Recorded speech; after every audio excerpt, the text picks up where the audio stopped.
5 suicide attempts before age 28. A writer who couldn't stop destroying himself even as he created some of Japan's most enduring literature. Osamu Dazai lived like he was racing toward an ending he'd already written, and on June 13th, 1948, he finally reached it. But the man who drowned himself in Tokyo's Tamagawa Canal left behind something that refuses to die. His real name was Tsushima Shuji, and he was born into exactly the kind of privilege he would spend his entire life trying to escape. June 19th, 1909. The Tsushima estate in Kanagi, a small town in Japan's northern Aomori prefecture, welcomed its 10th child. The house was enormous by any standard, a sprawling compound that announced wealth before you even stepped inside. Shuji's father, Tsushima Genomon, had built a fortune through banking, landholding, and the kind of political maneuvering that kept powerful families powerful. He sat in the House of Peers. He commanded respect. He was everything young Shuji would eventually reject. But here's what nobody tells you about being born into that kind of money. The child doesn't raise you. The house does. Shuji was handed off to a wet nurse immediately after birth, then to nannies, then to servants who managed the daily mechanics of childhood, while his actual parents remained distant figures moving through the estate's formal rooms. His mother, Tsushima-tan, was often ill. She existed more as an idea than a presence, someone he knew he belonged to, but rarely touched. The warmth he craved came from a woman named Tolke, the family's housemaid, who became the closest thing to a real mother he would ever know. Imagine growing up in a mansion where you're surrounded by people but fundamentally alone, where your family's name opens every door except the ones that matter. That was Shuji's childhood. Comfortable, cold, correct. The estate had everything a child could want except genuine connection. There were books everywhere, and Shuji devoured them. By age 10, he was reading Japanese classics and Chinese literature, absorbing stories of honor and tragedy, of people who chose death over dishonor. These weren't just stories to him. They were blueprints. School came easily. Too easily, perhaps. At Kanagi Elementary, then at Aomori Prefectural Aomori Middle School, Shuji performed brilliantly without seeming to try. His teachers praised his compositions. His essays were read aloud as examples. But excellence without effort can be its own kind of curse because it teaches you that nothing you do matters enough to struggle for. Something else was building beneath the surface. Call it sensitivity, call it depression, call it whatever clinical term makes you comfortable. What matters is that young Shuji felt things too deeply in a family that valued restraint above all else. He noticed the servants who bowed to his father. He saw how money created invisible walls between people. He understood even then that his privilege was built on the labor of others who had never escaped the roles they'd been born into. The guilt started early. In 1923, when Shuji was 14, his father died. Genomon had been distant, but his presence had provided structure. With him gone, the household lost its center of gravity. Shuji's older brother Bunji inherited the family responsibilities, but Shuji inherited something else entirely, a freedom he didn't know how to use and a grief he didn't know how to express. He started writing more seriously. Not the polished essays his teachers praised, but raw attempts to capture something true about what it felt like to be alive and somehow separate from life itself. His early stories were derivative, imitative of the writers he admired. But they were his. They belonged to him in a way nothing else did. Then came the literary magazines, student publications where young writers could experiment without the weight of professional expectation. Shuji contributed stories and essays, hiding behind the careful prose while revealing more than he intended. His classmates read them and saw talent. What they missed was the desperation. In 1927, Shuji enrolled at Hirosaki Higher School, a prestigious preparatory academy that fed students into Japan's top universities. This should have been a triumph. Instead, it became the setting for his first serious attempt to destroy himself. The school was 3 hours from Kanagi, far enough that Shuji lived in a boarding house rather than commuting home. For the first time in his life, he was genuinely alone. No family estate, no servants, no inherited position to fall back on. Just a teenage boy trying to figure out who he was when nobody was watching. He threw himself into literature with an intensity that worried his friends. He read Tolstoy, Dostoevsky, Akutagawa Ryunosuke. He discovered Marxist theory and was immediately captivated by its promise of equality, by the idea that the structures he'd been born into could be torn down and rebuilt. The guilt he'd always felt about his privilege suddenly had a framework, a language, a purpose, but ideology couldn't fill the void inside him. In his second year at Hirosaki, Shuji fell in love with a geisha named Oyama Hatsuyo. She was older, experienced, completely outside the world he'd been raised to inhabit. Their relationship was passionate, chaotic, and almost certainly doomed from the start. She represented everything his family would never approve of, which made her irresistible. The affair consumed him. He wrote her letters daily. He visited her constantly, spending money he was supposed to be using for school expenses. He told her things he'd never told anyone, shared the darkness that was growing inside him, and she listened. For a while she listened, then she didn't. The details of their breakup are murky, filtered through Dazai's later semi-autobiographical fiction, where truth and invention blur together. What's clear is that in December 1929, something broke. Shuji swallowed a bottle of sleeping pills. His first suicide attempt wasn't a cry for help. It was a genuine effort to stop existing, carried out with the same thoroughness he brought to everything else. He'd researched the dosage. He'd written a note. He'd made his decision. He woke up in a hospital, alive and humiliated. His family was horrified. His teachers were concerned. His friends didn't know what to say. And Shuji learned something crucial that would shape everything that followed. Attempting suicide changes how people see you, but surviving it changes how you see yourself. You become the person who couldn't even do that right. The school administrators quietly suggested that Shuji might benefit from some time away. His family, desperate to avoid scandal, arranged for him to take a leave of absence. He returned to Kannagi, to the estate that had never felt like home, to wait. But waiting wasn't something Shuji did well. Within weeks he was writing again, producing stories that were darker and more honest than anything he'd attempted before. The suicide attempt had broken something open inside him, and what poured out was raw enough to be real. In 1930, he returned to Hirosaki. His teachers watched him carefully. His friends treated him with a new wariness, like he might shatter at any moment. He hated the attention and craved it simultaneously, performing stability while feeling anything but stable.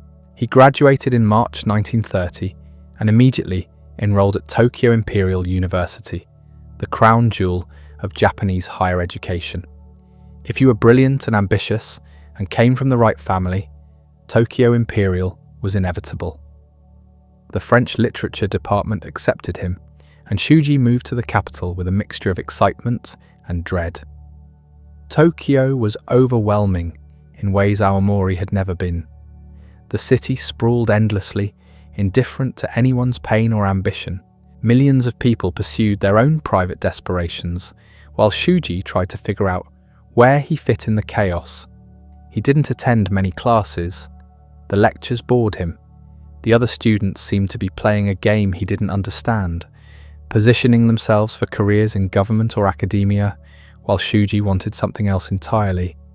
He wanted to write, not as a hobby or a side interest, but as the thing that justified his existence. He started submitting stories to literary magazines under his real name. They were rejected. He revised and resubmitted, more rejections. The pile of rejection slips grew, and with each one, the voice in his head that said he was worthless got a little louder. He also joined left-wing political groups, attracted to their rhetoric of revolution and equality. For a while, he attended meetings and rallies, distributed pamphlets, and argued passionately about the coming transformation of Japanese society. The police noticed. They kept files on student activists, and Shuji's name went into those files. But his heart wasn't really in it. He was playing at being a revolutionary, the same way he was playing at being a student. What he actually wanted was something no political movement could provide, a reason to stay alive that felt true enough to believe. In November 1930, something happened that Dazai would later describe only in fragments, in the coded language of his fiction. He met a woman. We don't know her real name because he never used it. In his stories, she appears as different characters, but the outline stays the same. She was a bar hostess or a waitress. She was older. She understood what it meant to be broken. They talked for hours. They drank together. They shared their wounds. And then on a cold night in Kamakura, they decided to die together. Double suicide has a long tradition in Japanese literature. The shinju, lovers who can't be together in life, choosing to be united in death. It's romantic in the way that only impossible things can be romantic. Beautiful from a distance, devastating up close. They went to a beach in Kamakura. They walked into the ocean together, hand in hand, determined to drown. Shuji woke up on the sand. The woman didn't. The details are unclear because Dazai would spend years obscuring them, changing them, reshaping them in his fiction. Did he panic and swim back? Did the current separate them? Did he try to save her and fail? We don't know. What we know is that he survived and she didn't, and that fact would haunt him for the rest of his life. The police investigated. The newspapers reported it as a tragic accident, a young couple caught by the waves. Shuji's family used their influence to keep his name out of most accounts. The official story protected him, but he knew what he'd done, or what he'd failed to do. The line between the two would never be clear again. He returned to Tokyo, to his university studies, to the pretense that nothing fundamental had changed. But everything had changed. He was now the man who tried to die with someone and lived while she drowned. That's not something you forget. That's not something that lets you forget. His writing changed. The stories he produced after Kamakura were different, sharper, more willing to stare directly at human weakness without flinching. He started using a pen name for some publications, various combinations of characters that felt less bound to his family's expectations. And somewhere in those months after the drowning, he settled on the name that would define him, Osamu Dazai. Human and disqualified. It fit perfectly. Human disqualified. The name stuck, but the university didn't. By 1932, Dazai had stopped attending classes almost entirely. He was still enrolled at Tokyo Imperial University, still technically a student in the French literature department, but the lectures held nothing for him. He spent his days in cheap bars and his nights writing. He submitted stories to literary magazines under his new name. Some were accepted, most weren't. The rejection slips accumulated. His family's patience was wearing thin. His older brother Bunji, who managed the family estate and controlled Shuji's allowance, had been willing to support the university charade. But now, Shuji wasn't even pretending. He was drinking heavily, writing stories that embarrassed the family name, and showing no interest in the respectable career they'd imagined for him. The money started coming with strings attached, then conditions, then threats. Dazai responded by spending more recklessly. He couldn't control whether his stories got published, but he could control how quickly he burned through his allowance. It was a strange kind of power, the power of self-destruction. If he couldn't build something meaningful, at least he could tear down what others expected of him. In December 1932, he tried to kill himself again, this time with sleeping pills. He survived. His family's response was swift and brutal. Bunji cut off his allowance entirely and demanded he return to Aomori. When Dazai refused, they threatened to have him committed. The leverage was real. In 1930s Japan, families had enormous legal power over adult children, especially when those children were deemed unstable or dangerous to the family reputation. Dazai negotiated a compromise. He would leave Tokyo temporarily. He would get his life together. He would prove he could be responsible. In exchange, the allowance would resume at a reduced rate. It was humiliating, but it was survival. He went back north to Aomori, to the house he'd grown up in, but never felt at home in. His family watched him carefully. His older brothers lectured him about duty and responsibility. His mother, now elderly and frail, looked at him with something between concern and disappointment. He lasted 3 months, but something happened during those 3 months that would change everything. He met a woman named Oyama Hatsuyo. She was working at a restaurant in Aomori, and unlike everyone else in Shuji's life, she didn't care about his family's status, or his literary ambitions, or his history of spectacular failures. She saw him as he was, broken and brilliant, and barely holding on, and she decided that was enough. They talked for hours. She listened to his complaints about his family, his frustrations with the literary establishment, his theories about why life was fundamentally absurd. She didn't try to fix him, or save him, or convince him to be someone else. She just stayed. In January 1933, they ran away together. No warning, no permission, no plan beyond getting far enough away that his family couldn't immediately drag him back. They went to Tokyo first, then kept moving. The money Dazai had saved from his reduced allowance ran out quickly. They moved from boarding house to boarding house, always one step ahead of unpaid rent. His family was furious. Running away was bad enough. Running away with a woman who wasn't from an appropriate family, who worked in restaurants, who had no connections or education or prospects, that was unforgivable. They cut him off completely. No money, no contact, no acknowledgement that he existed. Dazai had finally achieved what he'd always claimed to want, complete freedom from his family's expectations. And he was miserable. Poverty wasn't romantic when you were actually living it.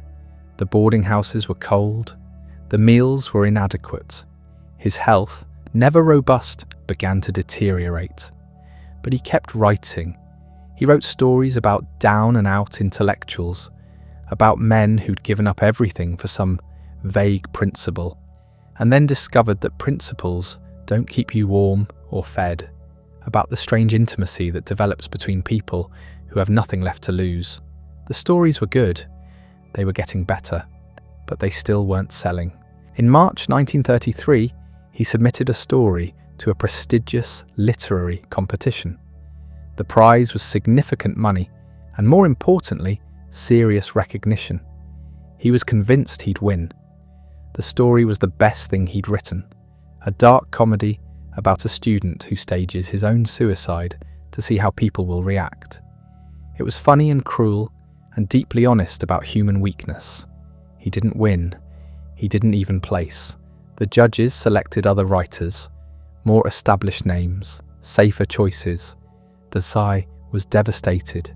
He'd convinced himself that this was the moment everything would turn around. The rejection felt like a confirmation of every fear he'd ever had about himself.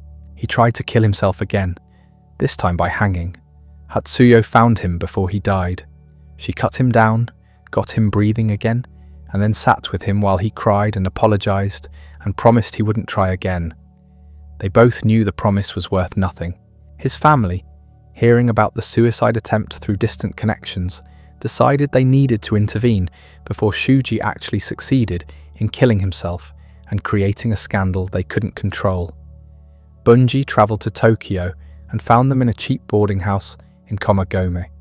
The confrontation was brutal. Bunji laid out the terms. Shuji would end this relationship immediately. He would enter a formal treatment program for his mental instability. He would stop writing under the name Dazai and stop embarrassing the family. In exchange, they would resume his allowance at a level that would allow him to live modestly and respectably. Shuji refused. Bunji left. 2 days later, private investigators showed up at the boarding house with a court order. Shuji was declared mentally incompetent and remanded to his family's custody. It was legal. It was humiliating. It was the kind of power that aristocratic families could still wield in 1930s Japan. They separated him from Hatsuyo. They put him in a private psychiatric facility in Tokyo. The doctors diagnosed him with morphine addiction, though it's unclear whether this was accurate or convenient. The treatment involved isolation, forced routines, and regular sessions with psychiatrists who seemed more interested in making him compliant than understanding what was wrong. He spent 6 weeks in the facility. The experience would later appear in his fiction as a kind of hell, a place where the pretense of care masked the reality of control. The doctors weren't evil, just thoroughly conventional. They believed that mental illness was a failure of discipline, that proper routines and positive thinking could cure anything. They had no framework for understanding someone like Dazai, someone whose depression wasn't chemical or situational, but philosophical, someone who'd looked at life clearly and concluded it wasn't worth living. When they released him in May 1933, it was with conditions. He would stay in Tokyo under his family's supervision. He would see a doctor weekly. He would stop drinking. He would stop seeing Hatsuyo. He agreed to all of it because agreeing was the only way out. He broke every promise within a week. He found Hatsuyo. They moved into another boarding house. He started drinking again. But he also did something unexpected. He started writing with a focus and discipline he'd never shown before. The psychiatric facility had given him material. The humiliation of being declared incompetent, the absurdity of doctors trying to cure something they didn't understand, the way institutional care could feel like punishment, all of it went into his stories. And these stories were different. They were funnier, meaner, more precise. He was learning to transform his suffering into something readers might actually want to read. In December 1933, a literary magazine called Manga accepted one of his stories. It was a small publication, not prestigious, but it paid. Not much, barely enough for a week's rent, but it was payment for his writing. Professional recognition, proof that someone, somewhere, thought his work was worth publishing. More acceptances followed. Small magazines, minor publications, but they kept saying yes. His name, Osamu Dazai, started appearing in print regularly. He began to develop a reputation, not as a great writer, not yet, but as an interesting voice, someone worth watching. His family, monitoring his activities from Aomori, were not impressed. Being published in small literary magazines wasn't a career.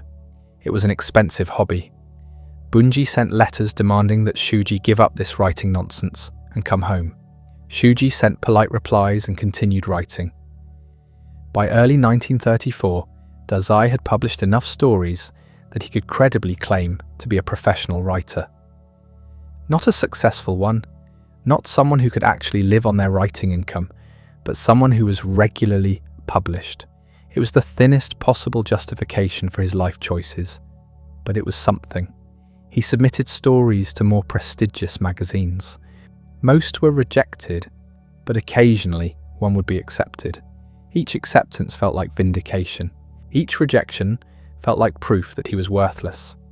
He lived between these extremes, swinging from manic confidence to suicidal despair, with nothing in between. In June 1934, another prestigious literary prize was announced. The Akutagawa Prize, named after one of Japan's greatest modern writers, was the most important award for emerging authors. Winning it meant instant recognition, financial security, and entry into the literary establishment. Dazai submitted his best work. He was convinced he'd win. This time would be different. This time, they'd recognize his talent. He told Hatsuyo to prepare for their lives to change.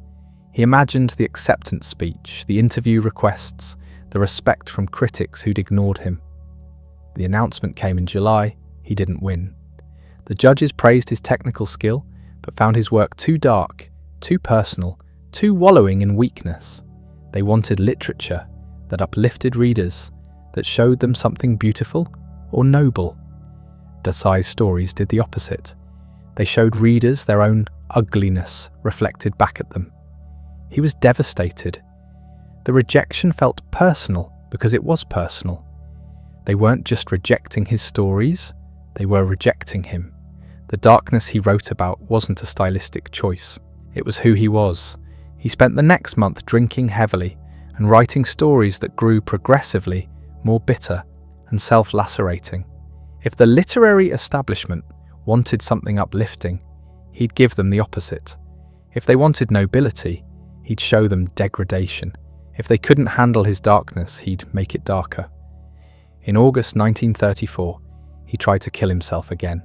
Sleeping pills this time, a massive dose. Hatsuyo found him and got him to a hospital. They pumped his stomach. He survived. The hospital reported the suicide attempt to the police. The police contacted his family. Bunji came to Tokyo again. This time the conversation was different. No more threats or demands, just a simple statement. The family was done. They would provide a minimal allowance, enough to prevent absolute destitution, but nothing more. Shuji was on his own.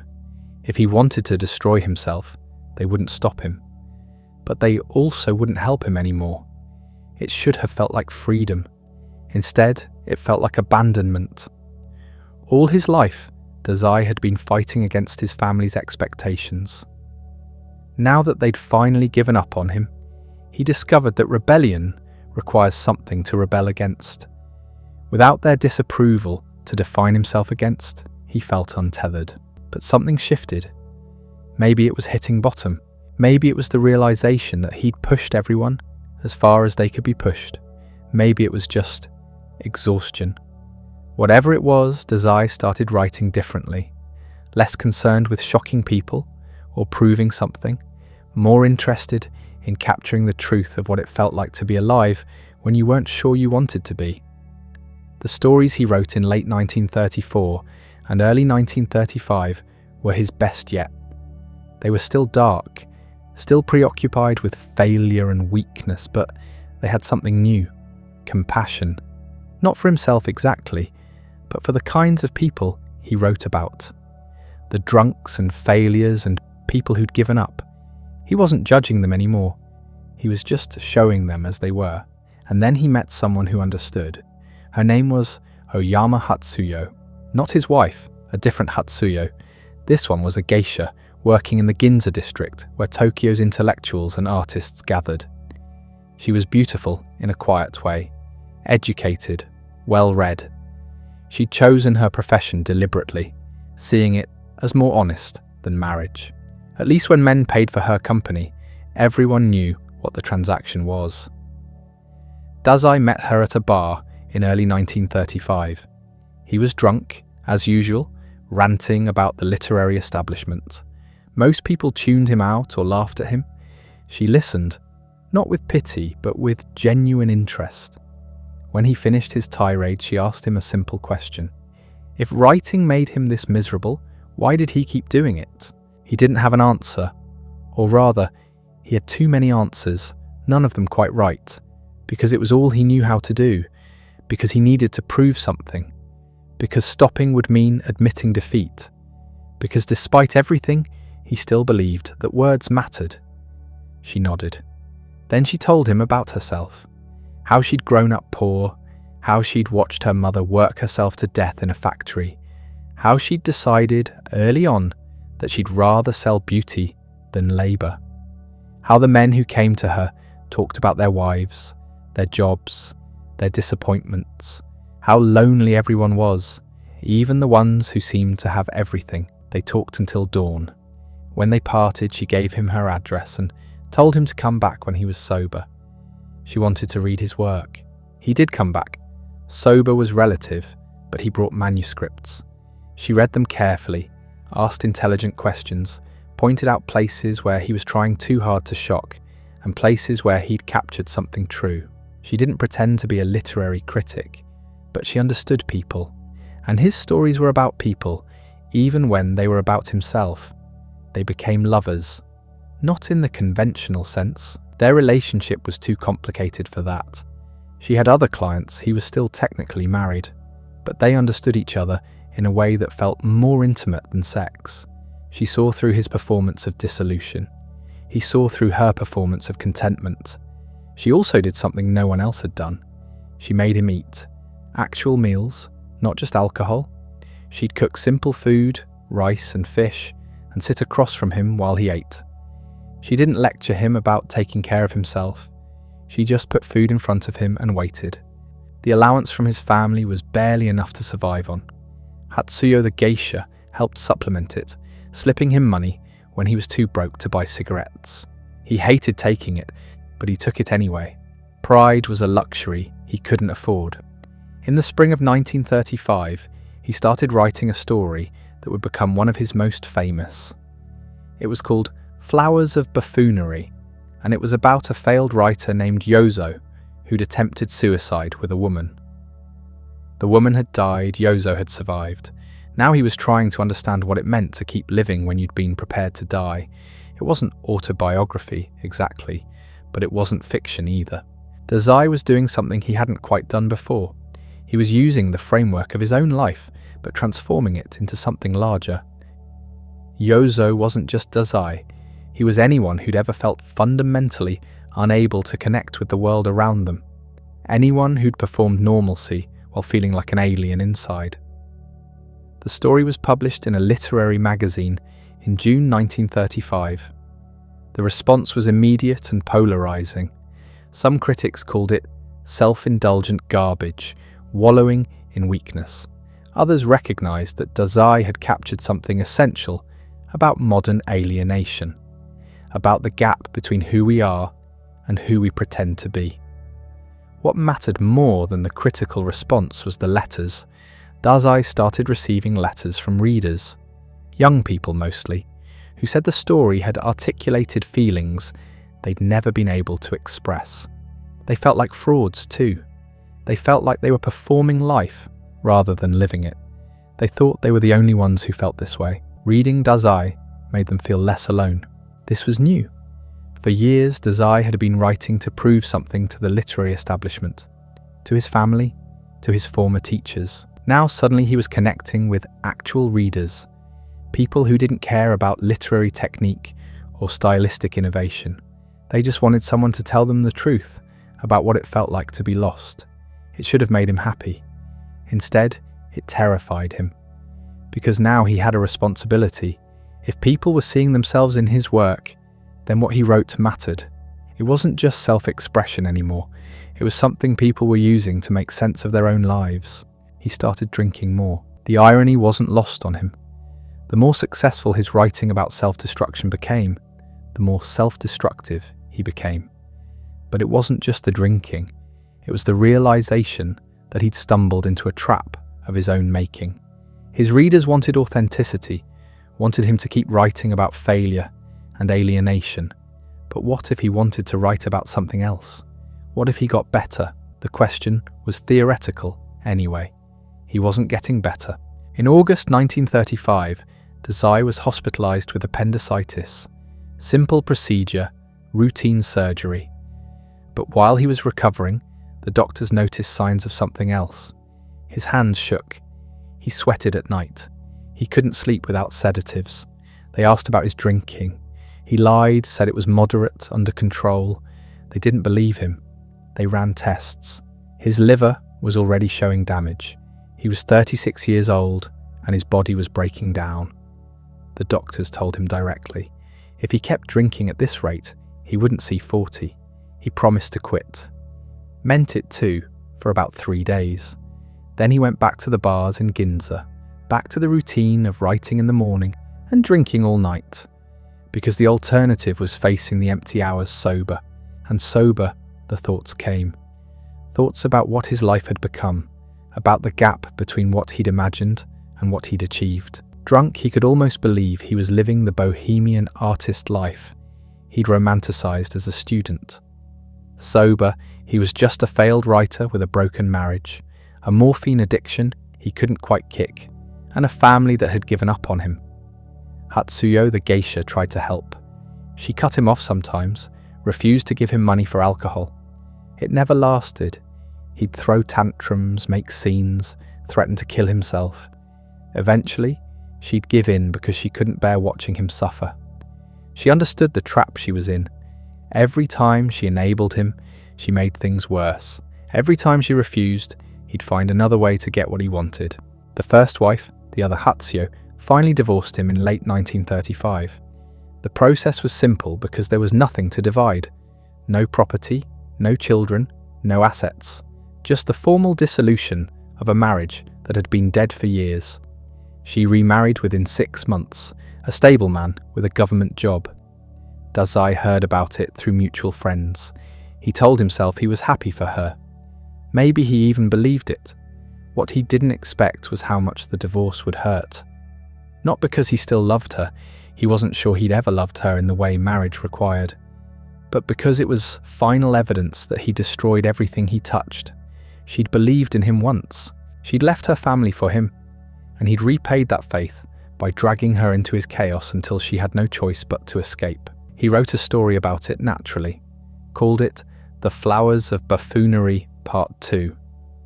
In it, Yozo's wife leaves him, and he realizes that her departure is the kindest thing she could have done. That love, if it ever existed, couldn't survive the weight of his self-destruction. That some people are simply too damaged to sustain relationships. The story was even darker than the first part. Critics who'd praised the original now said Dazai had gone too far, that he was indulging in self-pity rather than self-examination. They were probably right, but Dazai didn't care anymore about critical approval. He was writing for the readers who kept sending letters, the ones who understood that sometimes self-pity and self-examination were the same thing.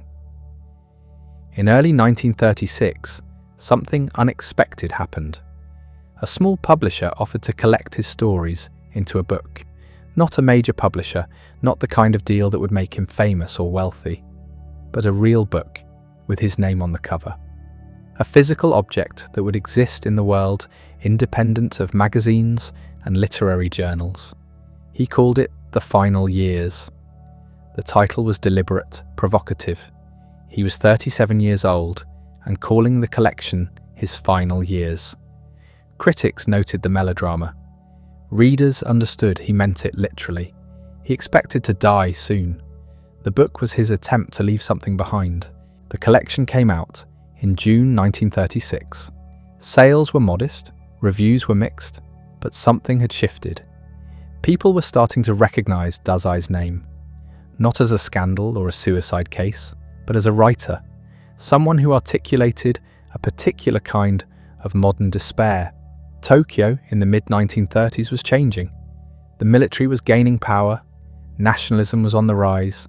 There was talk of Japan's divine mission, of the emperor's sacred role of sacrifice for the nation.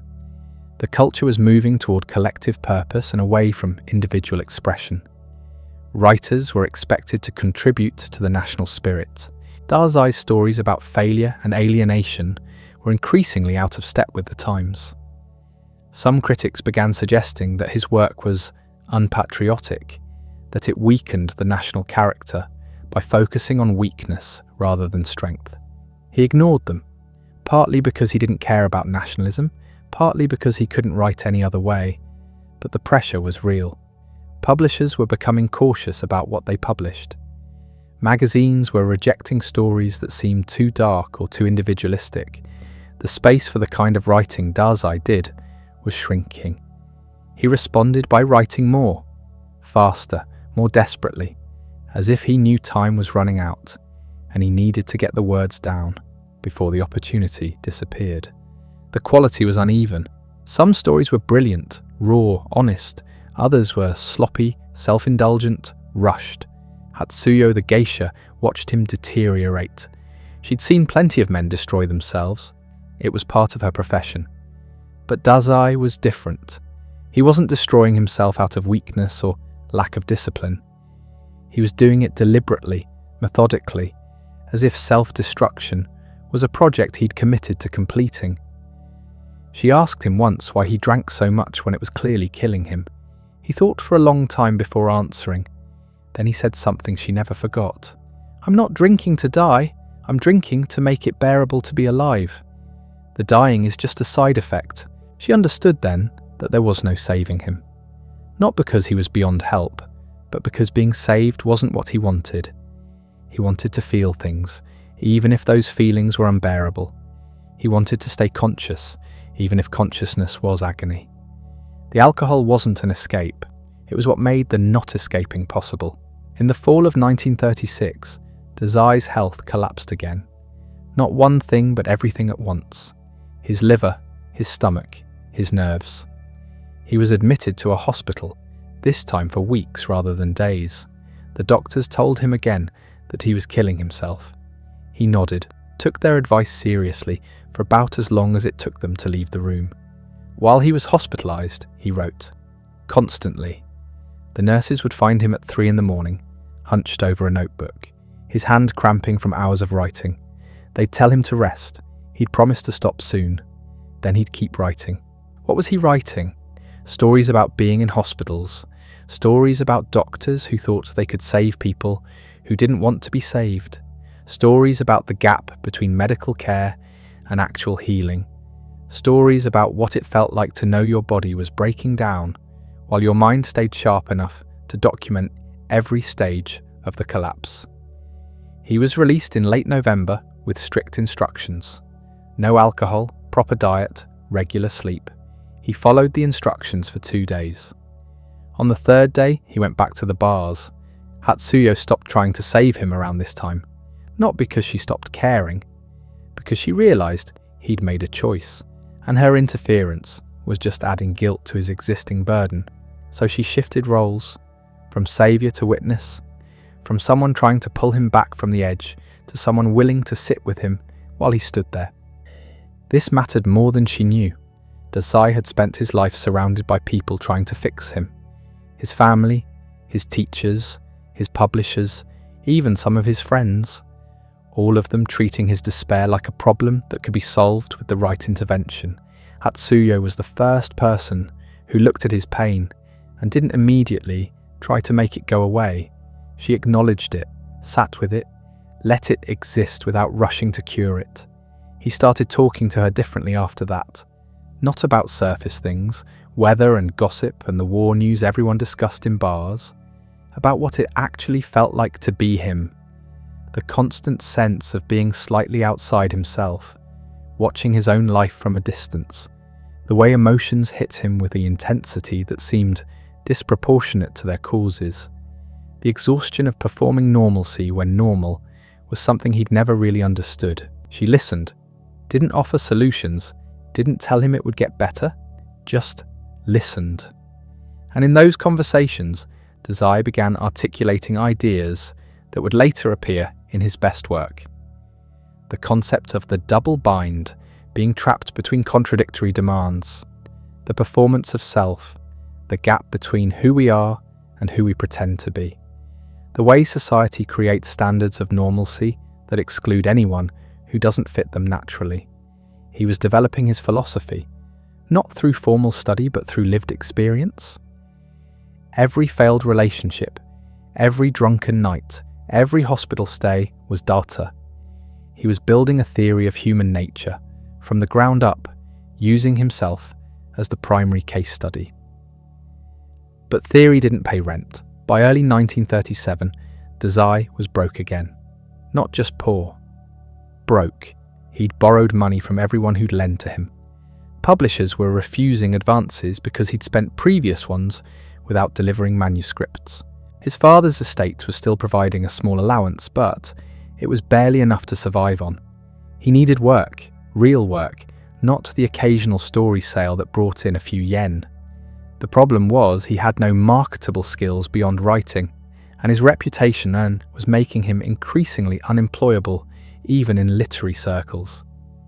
He was known as talented but unreliable, brilliant but difficult, someone who might produce excellent work or might disappear for weeks without explanation. One publisher, Koyama Kiyoshi, took a chance on him, offered him regular work writing serialized stories for a popular magazine. Not literary fiction, entertainment. The kind of writing Dazai had always looked down on. Stories with plots and resolutions. Stories where things happened rather than characters just thinking about their feelings. He accepted, had no choice. The money was better than anything else available, and it came regularly if he met deadlines. For the first time in years, Dazai had something resembling stable employment. The work was harder than he expected, not intellectually, technically. Writing to order, hitting word counts, crafting stories that would keep readers coming back week after week. It required discipline he didn't have, and consistency he'd never developed. But he did it, partly from necessity, partly because it was a challenge, and Dazai had always been perversely motivated by things he wasn't sure he could accomplish. The stories he produced were strange. They started as conventional narratives, but would veer suddenly into psychological territory. A detective story would become a meditation on guilt.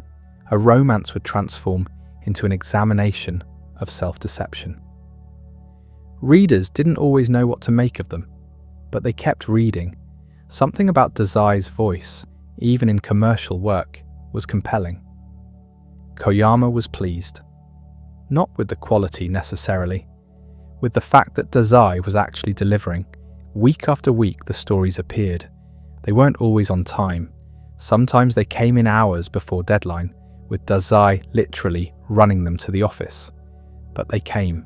This period, 1937 into early 1938, was one of the most productive of Dazai's life. Not because he was happy, because he had structure imposed from outside. The deadlines, the word counts, the need to produce something every week whether he felt inspired or not. It forced him into a rhythm. He still drank, still disappeared for days, still showed up at the magazine office looking like he hadn't slept in weeks.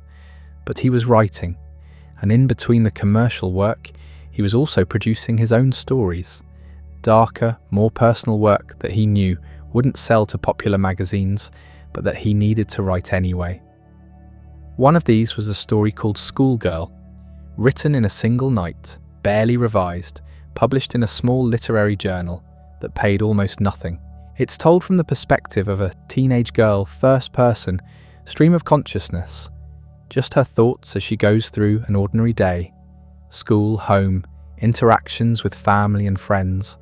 Nothing happens, no plot, no crisis, no resolution. Just the texture of consciousness, the way thoughts drift and circle back on themselves, the gap between what she says and what she thinks, the performance of being a normal girl, when she feels anything but normal. Critics mostly ignored it. A few praised the voice, most dismissed it as a minor experiment. But decades later, it would be recognized as one of his best works, a perfect crystallization of his method. The way he could make the ordinary feel profound by paying close attention to how people actually think and feel, rather than how they're supposed to. Dazai knew it was good, didn't care that nobody else recognized it. By this point, he'd developed a strange relationship with his own work. He wrote stories compulsively, needed to write them the way some people need to breathe, but once they were written and published, he lost interest. They belonged to the world then, not to him. Whether people praised or dismissed them seemed increasingly irrelevant. What mattered was the next story, the next attempt to capture something true about human experience, the next excavation of his own psychology. He was addicted to the process, not the product. This addiction was costing him everything else.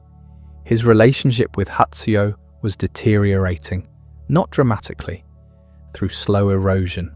He'd show up drunk at her establishment, make scenes, embarrass her in front of clients. She'd forgive him because she understood he was suffering. But understanding doesn't make behavior acceptable forever. His family had mostly given up on him. His siblings stopped writing. His mother's letters became brief and formal. They'd done what they could. Now they were protecting themselves from the chaos he generated. Even his friendships were straining. Ibuse Masuji, his mentor, still supported him. But the support was increasingly financial rather than emotional. Ibuse would loan him money, help him find work, but the warmth between them had cooled. You can only rescue someone so many times before you realize they don't actually want to be rescued. Dazai was becoming isolated. Deliberately, though he wouldn't have admitted it, he was pushing people away before they could leave him. It was a pattern he'd repeat throughout his life. Get close to someone, become dependent on them, then do something to drive them away. Confirm his belief that he was fundamentally unlovable. The psychology was obvious even to him. He wrote about it constantly. Characters who sabotage their own relationships. Protagonists who destroy the things they care about most. He understood his own patterns intellectually. Understanding didn't give him the power to change them. In the spring of 1938, something shifted. The serialized work for Koyama's magazine ended. The regular income stopped. And Dazai, without the external structure that had kept him functional, immediately fell apart. He went on a drinking binge that lasted weeks. Not the controlled drinking of his earlier years. Blackout drinking. The kind where you wake up in strange places with no memory of how you got there. He'd disappear for days, turn up in hospitals or police stations or random bars on the other side of town. Hatsuyo found him once passed out in an alley. She got him home, cleaned him up, put him to bed. When he woke up, he didn't remember any of it. Didn't remember her finding him. Didn't remember the walk home. Didn't remember anything after his 5th or 6th drink 3 days earlier. She told him he needed help. Real help. Not a hospital stay or a friend's intervention. Professional help for whatever was broken in him. He laughed, asked what kind of help she thought existed for someone like him. Doctors who tell him to stop drinking? Priests who tell him to find God? Friends who tell him to pull himself together? He'd heard it all before. None of it worked because the problem wasn't lack of advice. The problem was that following the advice felt impossible. Like asking someone drowning to just swim better. Technically correct, practically useless. But he knew she was right. Something had to change. Not because he wanted it to, because he was running out of options. His health was failing. His money was gone. His relationships were destroyed. He was 30 years old and felt like he'd lived several lifetimes, all of them exhausting. So he made a decision. He would try one more time to live properly. Not for himself. He was beyond caring about his own life. For the people who still cared about him despite everything. For Ibuse, who kept helping him. For Hatsuyo, who kept forgiving him. For his mother, who still hoped he'd become someone she could be proud of. He stopped drinking. Completely. Not gradually, not cutting back. Just stopped. The withdrawal was brutal. Shaking, sweating, nausea that lasted for days. His body had become so dependent on alcohol that removing it felt like removing something essential. Like trying to breathe without air. He lasted 3 weeks. 21 days of sobriety. Then he drank again. Not because something triggered him, because being sober meant feeling everything with full intensity, and he'd forgotten how overwhelming that was. Every emotion magnified. Every interaction exhausting. The constant noise of his own thoughts with nothing to quiet them. The relapse wasn't dramatic, just a single drink. Then another. Then he was drunk again, and the relief was so profound he nearly cried. This was the problem.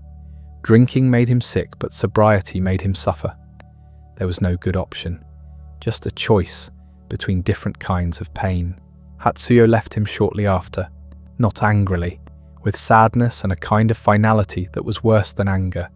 She told him she loved him, but couldn't watch him destroy himself anymore. That staying was enabling him, and leaving was the only thing she could do that might help. He understood, didn't argue. Watched her walk away, knowing he'd driven away the last person who'd been willing to stay. Now he was truly alone. No girlfriend, no close friends he hadn't alienated, no family who wanted to hear from him. Just himself and the stories and the alcohol that was slowly killing him. He moved into a tiny room in a boarding house. One window, barely enough space for a desk and a futon. It was all he could afford, and more than he needed. He wrote there, every day, for hours. The isolation was paradoxically productive. Nothing to distract him, nowhere else to be. just him and the page. The stories that emerged during this period were his darkest yet. Tales of complete isolation, characters who'd burned every bridge and were facing the consequences, protagonists who understood exactly what they'd done wrong but couldn't stop doing it. These stories didn't sell. Too bleak, editors said, too depressing. Readers wanted hope, escape, entertainment. Dazai was offering none of those things. He was offering truth, raw and uncomfortable. Nobody wanted it. He kept writing anyway, because what else was there? The boarding house room had one advantage. Nobody bothered him there. No landlord checking on him, no neighbours asking questions, no concerned friends stopping by because there were no concerned friends left. Just silence and the sound of his pen scratching paper. He developed a new routine. Wake at noon, write until his hand cramped. Walk to the cheap noodle shop down the street. Write until midnight, sleep, repeat. The monotony was almost comforting. No variables, no surprises, no opportunities to make things worse. His stories during this period read like suicide notes disguised as fiction. Characters who'd given up but hadn't died yet. People going through the motions of existence without any real investment in whether they continued existing. Critics who bothered to read them at all called them nihilistic. Dazai called them honest. One story featured a man who spent his days calculating how much money he'd need to never wake up again. Not to kill himself dramatically, but to simply stop participating in life while his body continued functioning. The character never actually did it, just kept calculating, kept planning, kept existing in the space between commitment and action. That story was rejected by every magazine Dazai submitted it to. Too morbid, too strange. What's the point? Where's the resolution? He didn't have answers. That was the point. Money became critical. He was behind on rent, surviving on one meal a day, wearing clothes so worn they barely qualified as clothing. His health deteriorated further. The tuberculosis symptoms that had quieted during his marriage returned with a vengeance, coughing fits that lasted minutes, blood in his handkerchief, weight loss that made him look skeletal. He needed work, real work, not the sporadic story sales that brought in almost nothing. So he did something he'd resisted for years. He asked for help, not from abuse this time, from his family. The letter he wrote to his older brother was carefully composed. No drama, no pleading, just a straightforward request. He needed money to survive. Could his brother send something, anything, to keep him from complete destitution? The reply came 3 weeks later. His brother would send a small monthly allowance. Not much, barely enough for rent and food. But it came with conditions. Dazai had to stay sober, had to live responsibly, had to prove he wasn't just throwing money away on alcohol. The irony wasn't lost on him. He'd spent years trying to escape his family's control, and now he was back to being dependent on them. Taking their money meant accepting their terms, but pride doesn't pay rent. He tried to follow the conditions, really tried. The monthly allowance bought him a slightly better room, regular meals, medicine for his cough. For 3 months he stayed mostly sober, mostly functional, mostly alive in a way that resembled normal human existence. Then his brother made a surprise visit, showed up unannounced to check on him, see how he was living, verify that the money wasn't being wasted. The inspection felt humiliating. His brother walking through his tiny room, examining his sparse possessions, asking pointed questions about his daily routine. But what bothered Dazai most was the look on his brother's face. Not anger or disappointment, pity. His successful older brother looking at him like he was a charity case, which he was technically. But having it reflected back so clearly made him want to disappear. After his brother left, Dazai went out and got drunk. Not a celebration, not even really a conscious decision, just an automatic response to feeling small. The alcohol didn't make him feel better. It just made the feeling of smallness more distant. The monthly allowance stopped after that. His brother heard about the relapse through family gossip and decided the experiment had failed. No more money, no more chances.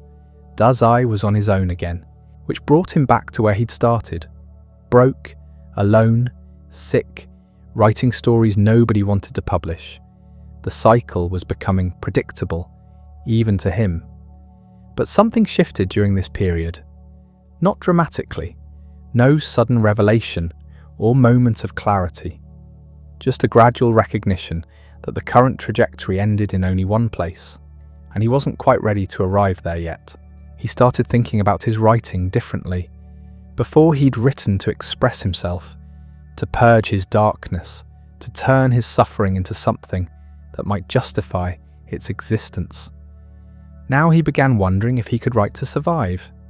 Not artistically survive, but literally. Could he write things people would actually pay for? The question felt like a betrayal of everything he believed about art. Real literature wasn't supposed to pander. It was supposed to be truthful, regardless of commercial appeal. But truthful stories didn't pay rent, so he tried something new. He wrote a story that wasn't about him, not directly anyway. A historical tale set in the Edo period about a samurai struggling with honor and duty.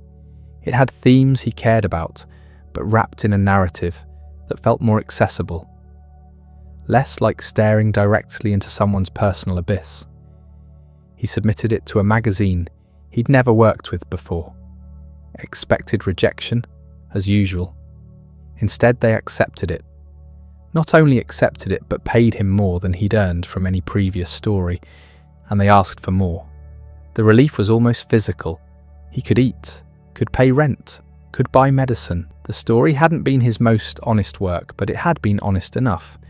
Maybe there was a middle path between complete artistic compromise and complete destitution. He wrote more historical fiction, tales of loyalty and betrayal, honor and disgrace, themes that resonated with readers while still letting him explore ideas he cared about. The stories sold consistently, not making him rich but keeping him alive. Critics who'd ignored his darker work started paying attention. Here was Dazai Osamu writing accessible literature. Maybe he was maturing. Maybe he was finding his voice. They didn't realize he was just learning to survive. But even survival felt like an achievement given where he'd been. 6 months earlier, he'd been contemplating whether existence was worth continuing. Now he was publishing regularly, eating daily, sleeping in a room that didn't leak. Small victories, but victories nonetheless. His health improved slightly. The regular meals helped. The reduced drinking helped more. He wasn't sober, but he was functional, maintaining a level of alcohol consumption that kept the edge off without rendering him completely useless. He reconnected with a few old acquaintances, not deep friendships, but surface-level relationships with other writers and artists. People to drink tea with occasionally, discuss literature, pretend normalcy. It felt strange after so much isolation, but not unpleasant. One of these acquaintances introduced him to a woman named Ishihara Michiko. She was a teacher, educated, interested in literature. They met at a small gathering and talked for hours about books. She'd read some of his darker stories and found them fascinating rather than disturbing. That alone was enough to interest him. They began meeting regularly, walks, tea houses, occasionally dinner, if he could afford it. She knew about his reputation, his history, his problems, didn't seem to care, or rather, she cared, but wasn't scared off by it. She asked him directly one evening why he drank so much, not judgmentally, just curious. He gave her an honest answer for once, because being sober meant feeling everything, and feeling everything was exhausting, because alcohol created distance between him and his own thoughts, because he'd tried stopping and the alternative was worse. She listened without trying to fix him, just accepted what he said as true for him, even if it wasn't true for her. That acceptance felt more valuable than any attempted intervention. They became involved. Not dramatically, not with the intensity of his previous relationships. Something quieter, more stable. She kept her own apartment, her own life. They saw each other frequently, but not constantly. The space between them felt healthy rather than distant. His writing during this period reflected the shift, less purely dark, though still far from cheerful. Characters who found small moments of connection amid their suffering. Protagonists who didn't overcome their problems, but learned to exist alongside them. These stories sold better than either his bleakest work or his historical fiction. Readers responded to the balance, darkness without complete despair, honesty without nihilism. Dazai was learning to write from a place that wasn't rock bottom. He even started teaching. A small private school hired him to lead literature classes twice a week. The pay was minimal, but it gave him structure, forced him to be somewhere at a specific time, sober enough to function. The students were mostly young women interested in modern literature. He found he enjoyed discussing books, analysing techniques, encouraging their writing. One student asked him why his published stories were so sad. He told her they weren't sad. They were realistic. She disagreed, said realism included hope too, that focusing only on suffering was as dishonest as ignoring it completely. He thought about that for weeks. By late 1937, Dazai's life had achieved something resembling stability.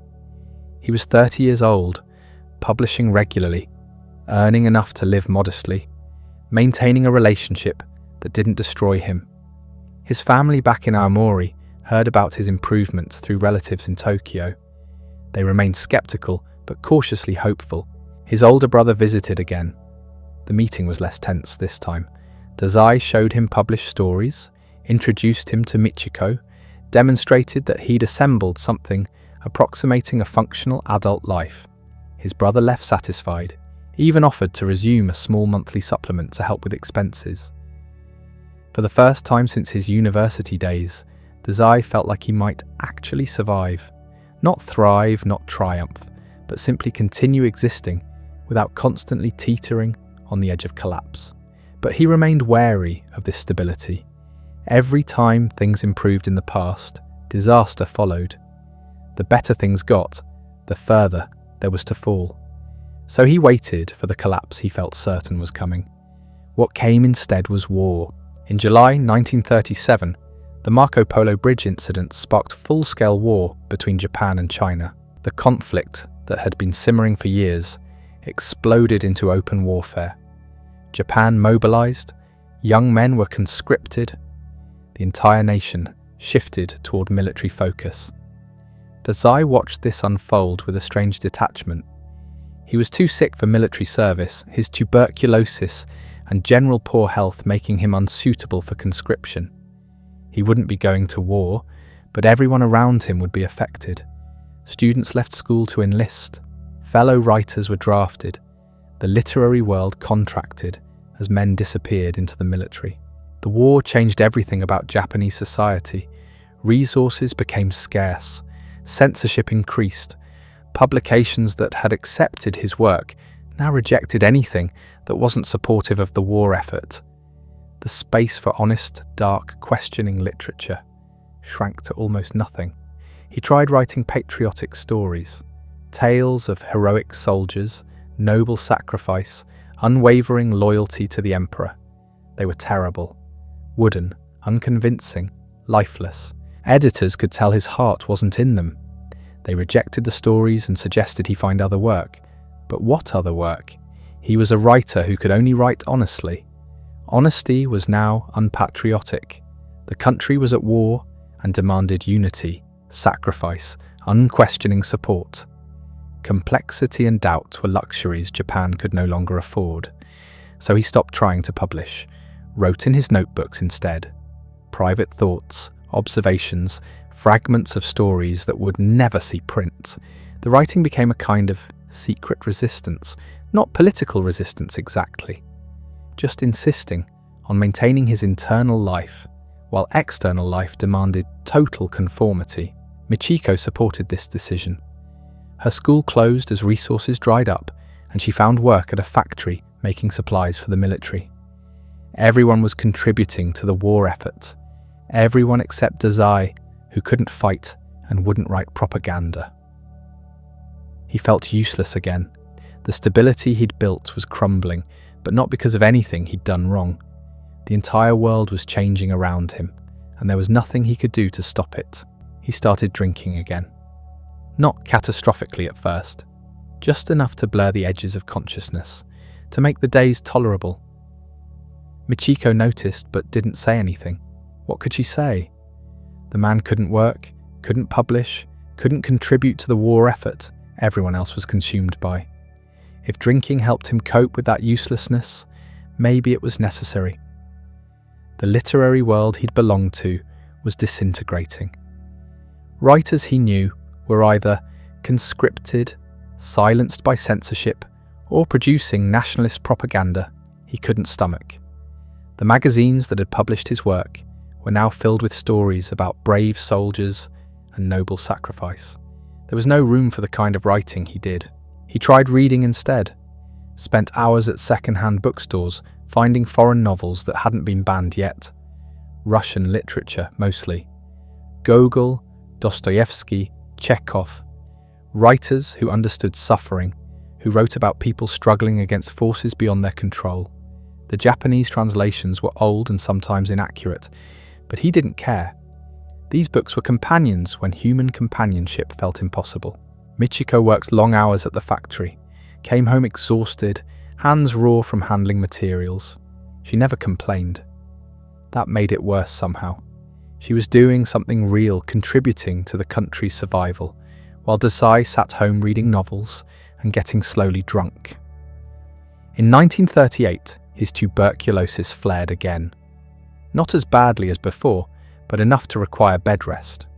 A doctor examined him and delivered strict orders: complete rest, no stress, nutritious food.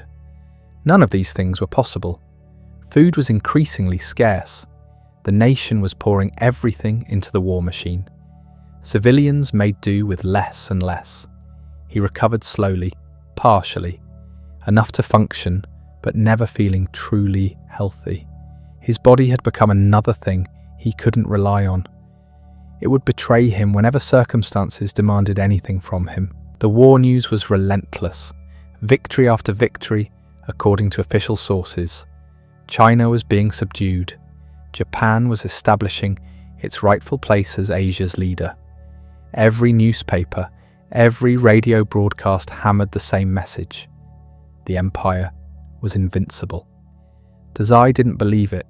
He'd read enough history to know how empires fell, but questioning the official narrative, even privately, felt dangerous. People were being arrested for defeatist talk. Neighbours reported neighbours. The whole country had become a surveillance state where doubt was treason. So he kept his thoughts in notebooks, wrote stories that would never be published, created characters who questioned everything while he questioned nothing aloud. The gap between his internal and external life widened into a chasm. In 1939, Michiko became pregnant. The news arrived like a grenade dropped into their precarious stability. She told him calmly one evening after work. Matter of fact, no drama. Just the information that would change everything. Dazai's first response was panic. How could they raise a child? They barely had enough to feed themselves. His health was terrible. He couldn't work a regular job. The war was intensifying. This was possibly the worst time in human history to bring a new life into the world. But Michiko was determined. She wanted the baby. She would make it work somehow. Women all over Japan were having children during wartime. They managed. She would too. He didn't argue. What argument could he make that wouldn't sound like cowardice? So he accepted it. Tried to feel something resembling joy or anticipation. Mostly felt dread. The pregnancy progressed. Michiko continued working until she couldn't anymore. Dazai tried to sell some of his writing, but editors weren't interested. The literary market had completely shifted. There was no space for his kind of work. His family sent money when they learned about the pregnancy. Not much, but enough to help. They seemed pleased he was having a child. Maybe they thought fatherhood would finally stabilize him, give him purpose, transform him into a responsible adult.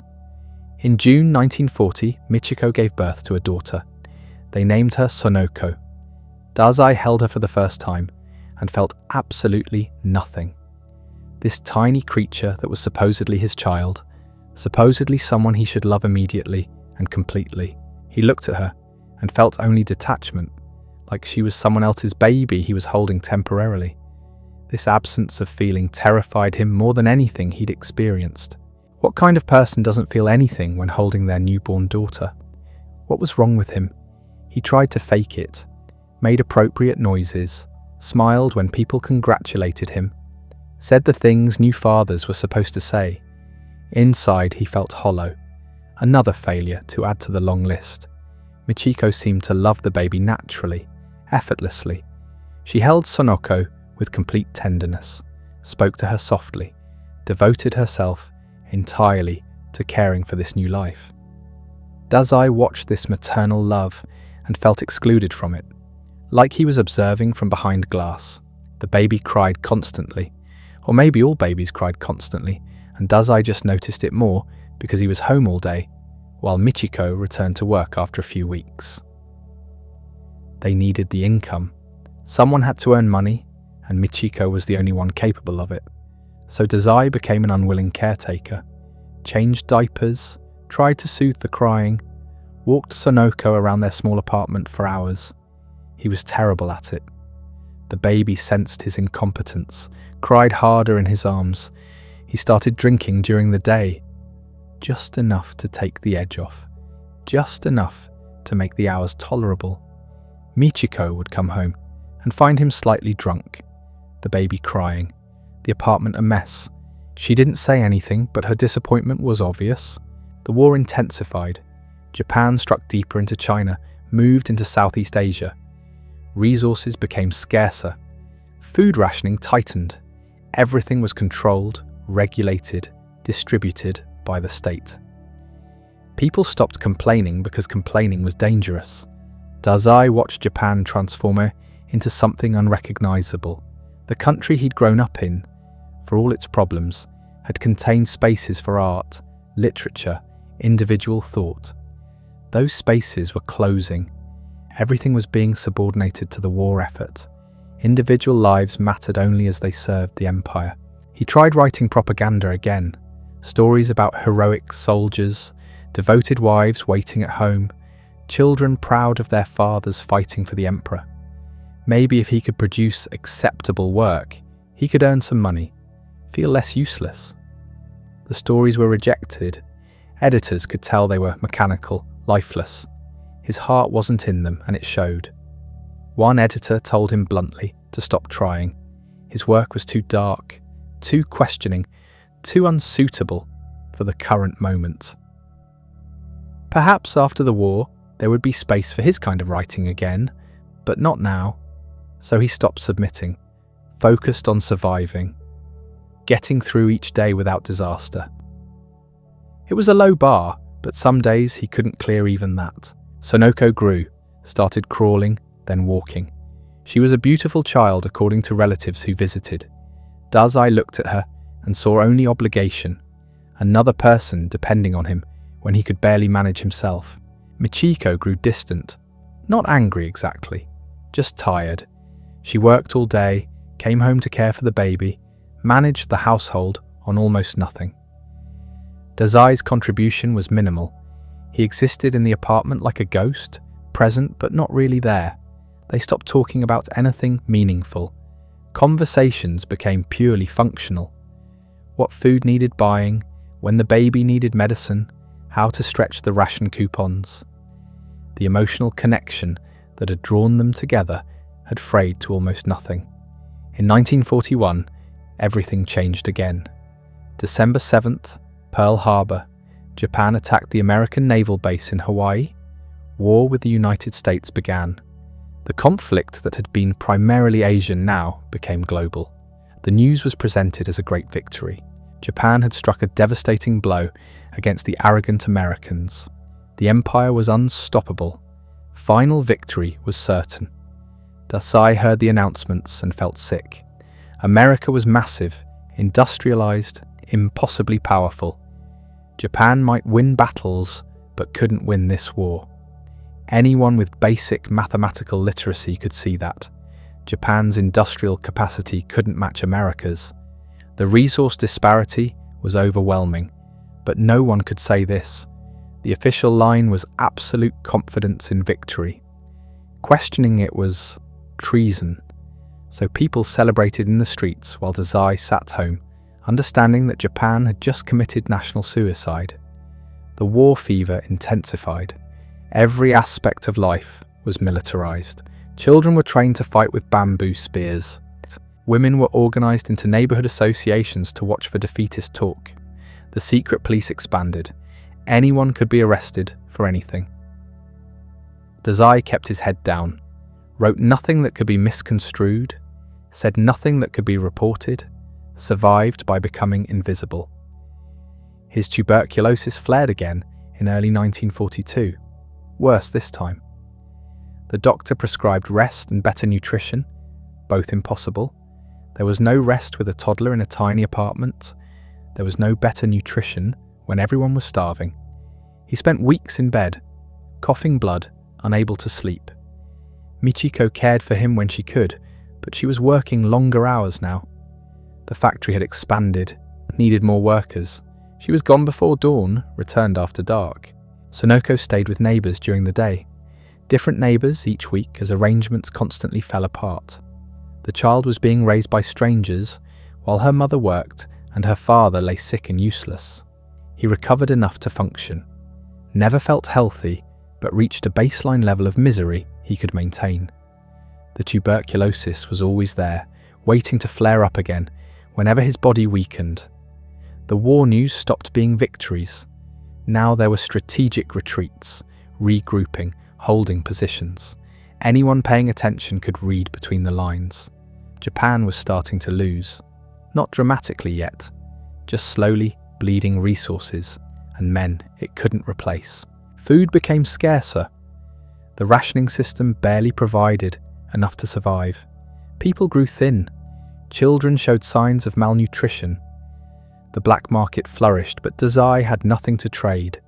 His family's money had stopped coming. Communication with Aomori was difficult now. In 1943, Michiko became pregnant again. Neither of them had wanted this. They barely managed with one child.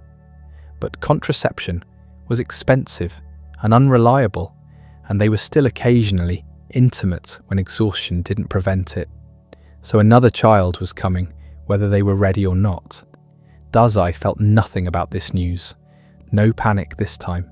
No dread. Just numbness. Another thing happening to him that he couldn't control.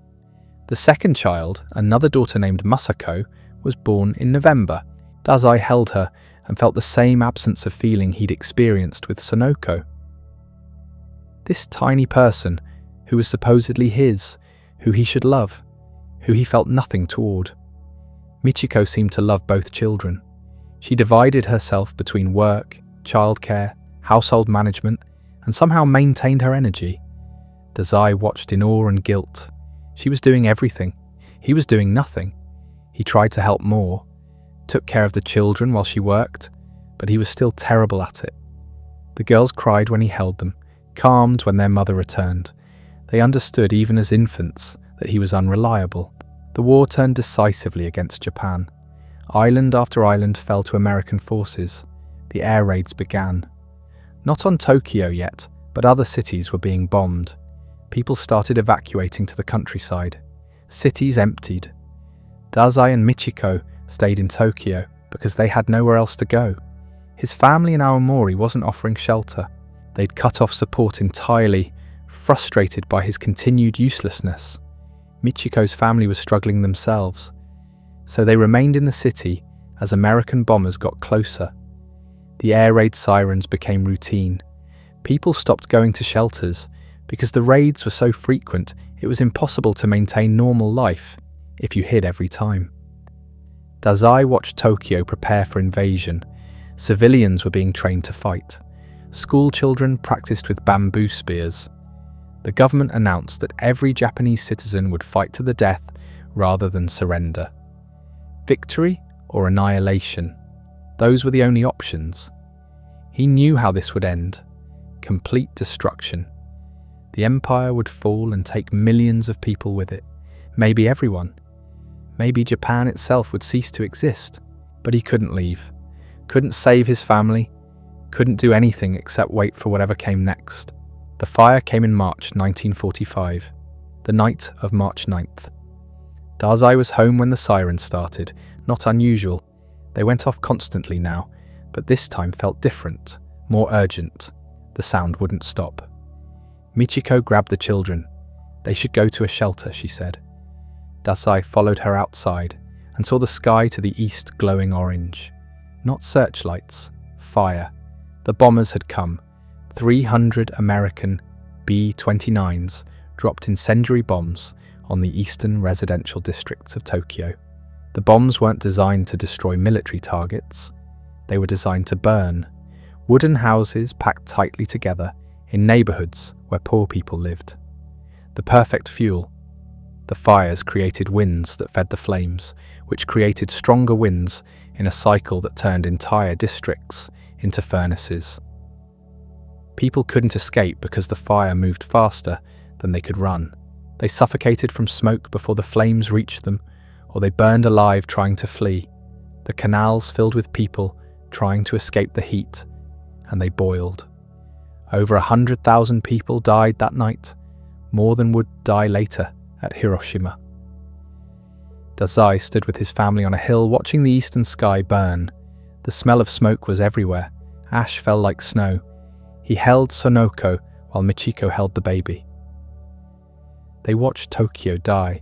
Their neighborhood wasn't hit. Pure luck. The bombers had targeted the poorer eastern districts and spared the western areas where they happened to live. But the fire was so massive, they could feel the heat from miles away. In the morning, they walked toward the destroyed areas. Bodies everywhere, charred beyond recognition. The smell was indescribable. Michiko turned back with the children, but Dazai kept walking. He needed to see it. Needed to understand what this looked like. The complete annihilation of a city.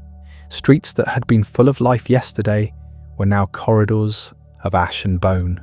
Buildings collapsed into themselves. Metal twisted by heat. And everywhere, the bodies, piled in canals where people had tried to escape, lying in streets where they'd been caught, huddled in the remains of homes that had become ovens. He walked through this for hours, saw things that would stay with him forever, and he felt nothing. Not horror, not grief, not even relief that his family had survived. Just emptiness. Tokyo burned for 3 days. The fires were so hot they couldn't be extinguished, just had to burn themselves out. More raids came, not as massive as the first, but regular now. The Americans were systematically destroying every major city. Osaka, Nagoya, Kobe, all burning. Japan kept fighting. The government insisted victory was still possible. The military announced plans for the decisive battle that would turn everything around. But everyone knew they were waiting for the end. Dazai tried to write, sat at his desk with paper and pen, and nothing came. The emptiness inside him had spread until there was nothing left to draw from. No observations, no insights, no stories, just blank pages. Michiko kept working. Someone had to earn money. The children needed food. She left every morning and came back exhausted every night, yet and still managed to care for 2 small children. Dazai watched her and wondered how she did it, where she found the strength. Then in August, the final horror. First, Hiroshima. August 6th, a single bomb that destroyed an entire city instantly.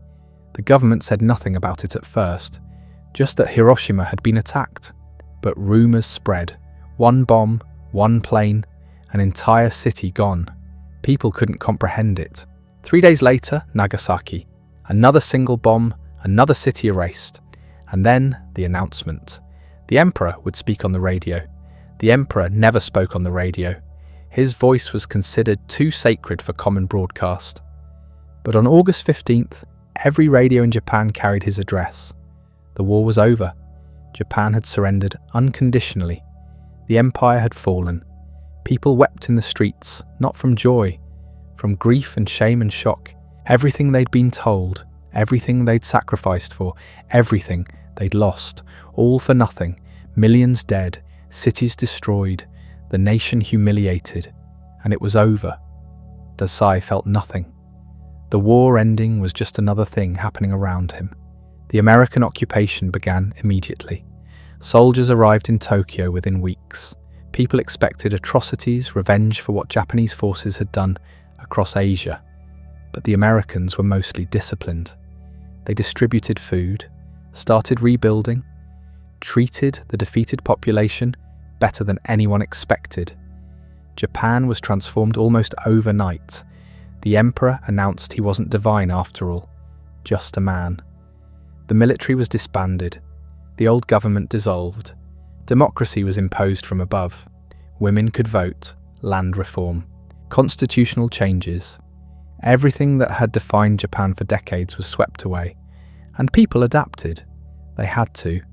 The ones who'd lost everything in the war, who'd sacrificed family members and watched cities burn, they just got up and started rebuilding. What else could they do? Dazai watched this transformation and felt like he was watching from underwater.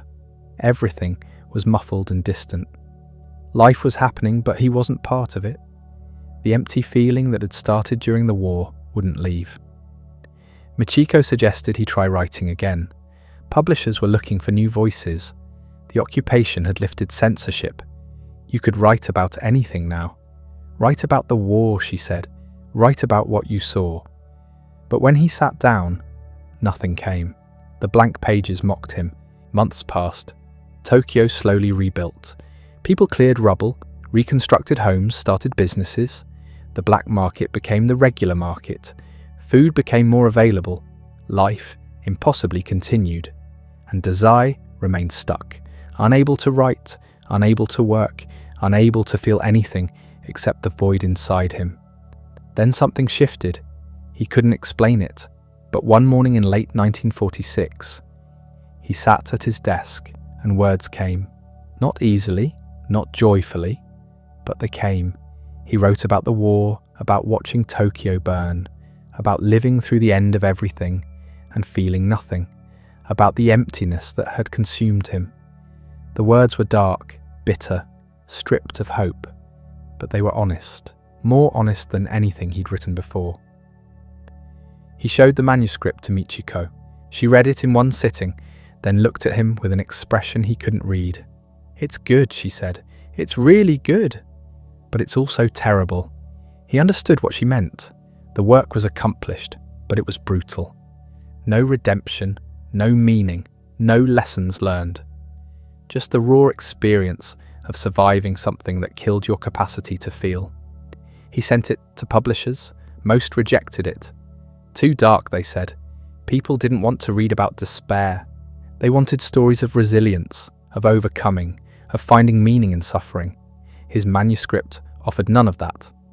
But one small publisher agreed to take it. They published it in 1947. The book found its audience. Young people who'd lived through the war and felt the same emptiness. Intellectuals who recognized the honesty. Critics who saw something new in Japanese literature. Not the heroic suffering of traditional war stories. Something rawer. Dazai became known again. Not famous yet, but noticed. His name appeared in literary magazines. People discussed his work. He was invited to readings, to discussions, to social gatherings of writers and artists, and he started writing more. Story after story poured out, years of blocked creativity releasing all at once. The work was dark, protagonists who couldn't function, who saw through the lies everyone told themselves, who couldn't find meaning in anything. Critics called it nihilistic. They weren't wrong, but readers connected with it, especially young readers who felt the same disconnection from the reconstructed society around them. Japan was rebuilding, but the trauma remained. The old certainties were gone. The emperor wasn't divine, the military wasn't invincible, the empire was finished. What did it mean to be Japanese now? Nobody knew. Dazai wrote about that uncertainty, that loss of foundation. His characters drifted through the new Japan unable to find solid ground. And people recognized themselves in those characters. By 1948, Dazai was successful. His books sold. Publishers wanted more. He was earning actual money from writing for the first time in years. He should have been happy. He wasn't. The emptiness was still there. Success didn't fill it. Recognition didn't fill it. Nothing filled it. Michiko noticed, asked if he was okay. He said yes. He was lying. The truth was he felt worse as his career improved. Like he was being rewarded for his inability to feel, celebrated for his emptiness. The more honestly he wrote about his despair, the more success he achieved. It created a feedback loop.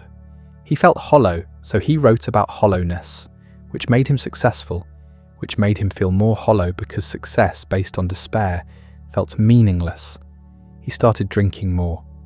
Not socially now, alone, trying to quiet the thoughts that wouldn't stop, the endless internal monologue, analysing everything, finding no meaning in anything, turning every moment into evidence of life's fundamental emptiness. The alcohol helped briefly, then it didn't. He met a woman named Tomi Yamazaki in 1947.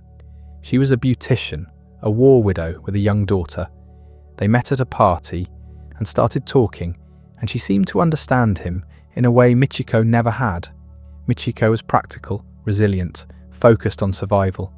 Tomi was artistic, emotional, equally damaged by the war. They understood each other's darkness. He started seeing her regularly. It wasn't quite an affair at first, just conversations, but it became one.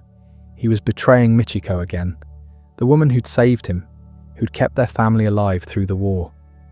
He knew it was wrong. He did it anyway. Tomi didn't judge him, didn't ask him to be better, accepted him exactly as he was, broken and selfish and unable to love properly. That acceptance was intoxicating. With her, he didn't have to pretend, didn't have to try, could just exist in his emptiness without apologizing for it. Michiko found out. Not immediately, but eventually. She didn't leave him. Maybe she should have. But she had 2 young children, and he was finally earning money. And where would she go? So she stayed. The marriage became a shell. They lived together, raised the children together, but the warmth that had existed was gone. He'd killed it. By 1949, Dazai was one of the most celebrated writers in Japan. His novel, No Longer Human, was about to be published. It would become his masterpiece, the definitive statement of post-war alienation. The story of a man who couldn't understand how to be human, who performed normalcy while feeling nothing inside. It was autobiography, disguised as fiction. Everyone who read it knew. He'd finally written the book he'd been trying to write his entire life, the complete honest account of what it felt like to be him, to live without connection, without meaning, without hope.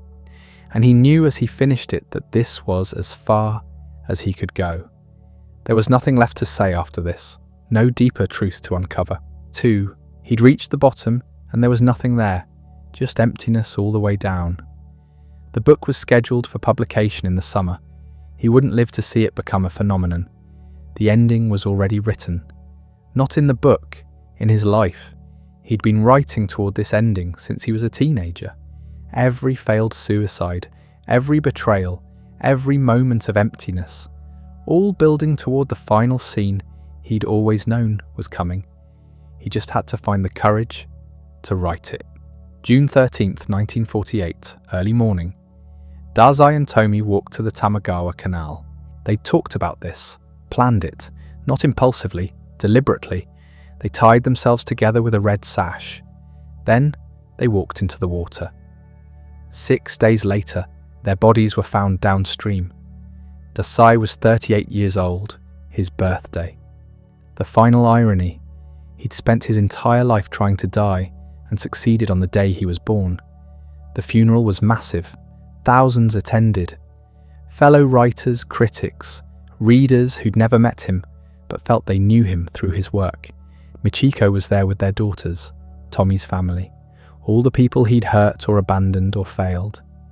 They stood together, watching his coffin, united by his absence.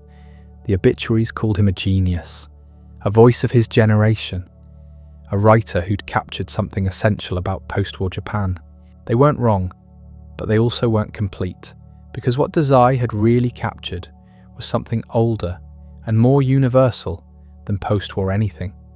The feeling of being alive without understanding how, of performing normalcy while feeling fundamentally other, of watching your own life from the outside like a spectator at a play you never auditioned for. His books didn't die with him. They grew. No Longer Human became one of the best-selling novels in Japanese history. Students read it and saw themselves. Every generation discovered him again and found the same recognition. These aren't just stories, they're mirrors. And what makes them unbearable is how clearly they reflect what we usually pretend not to see. That everyone is performing, that nobody really knows what they're doing, that the gap between who we are and who we pretend to be is the defining fact of human existence. Dazai's gift was naming this gap, describing it with such precision that readers couldn't unsee it afterward.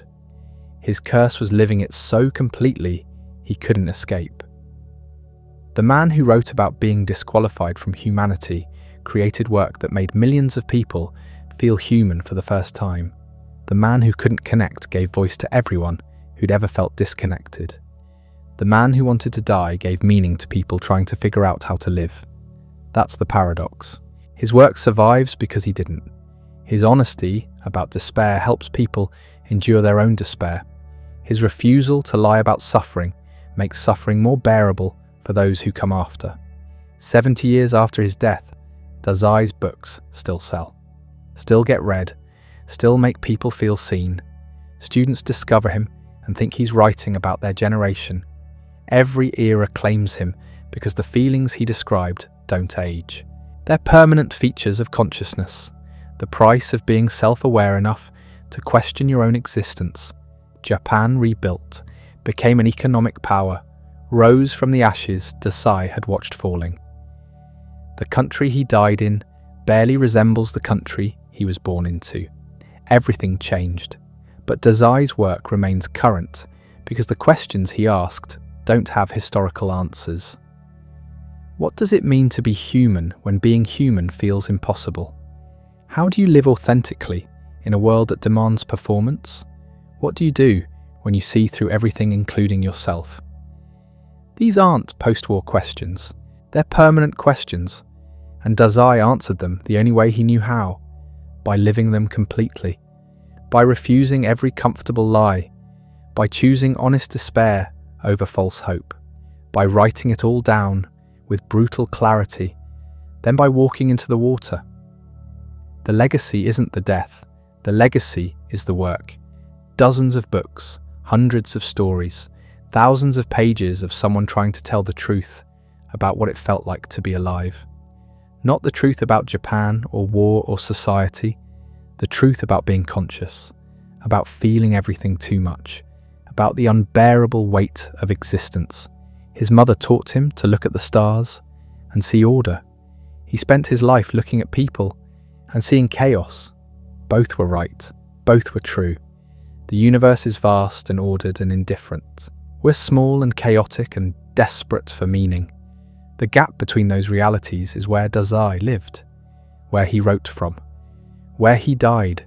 5 suicide attempts before 28, 1 successful attempt at 38, and in between, a body of work that captures something essential about what it means to be human, even when being human feels like a disqualification, especially then.